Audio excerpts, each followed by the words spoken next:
Pamboy sa usa ka gasolinahan sa Tagum City, gitigbasa naong sa usa ka lalaki nga nagpatubil.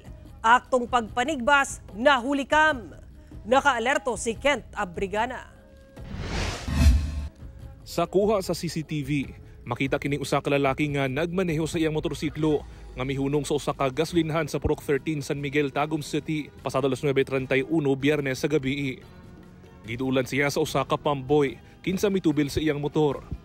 Pipila ka minuto ang milabay. Makita nga minaog ang driver sa motor o giablihan ang iyang U-box. Samtang miadto sa booth ang pamboy. Diyang miduol na ang pamboy sa driver sa motor. Makita nga doon na naidala nga sundang ang driver sa motor ug dayon gitigba sa nawong ang pamboy.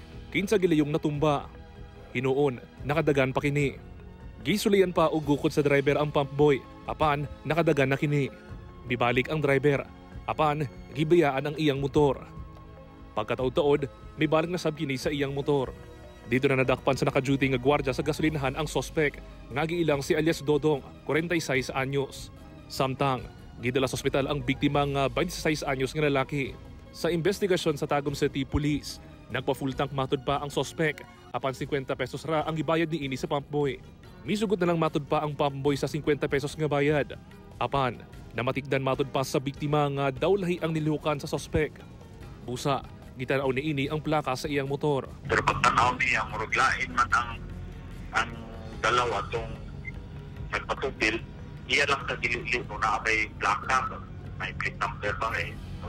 Lain niya paminaw na masig mang hold up down sa. So di na may plaka ko, iyan lang kung di patubiglan ng ta. So kalit lang diya, nag-tigba siya o kanang natapos ito na bolo na eh.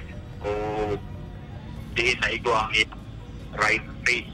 Apan sumala sa kapulisan, miingon matud pa ang sospek nga namalikas kaniya ang pumpboy. Maong gitigbas niya kini. Alitay niya na namalikas daw ang katong pumpboy na ikuan pa siya, gibalikas siya kaya ano daw magpagasulit itong papultang pa siya. Ang iyang alleged na gisulti na 1,000 daw yung kwarta pero 50 pesos sa mga ang gidawat sa kuan ka ng pamboy. Sa karon, anaana sa kustudiya sa Tagum City Police ang sospek nga mag-atubang og kasong attempted homicide. Samtang, padayon pa nga nagapaayo sa ospital ang biktima. Kent Abrigana, 1 Mindanao.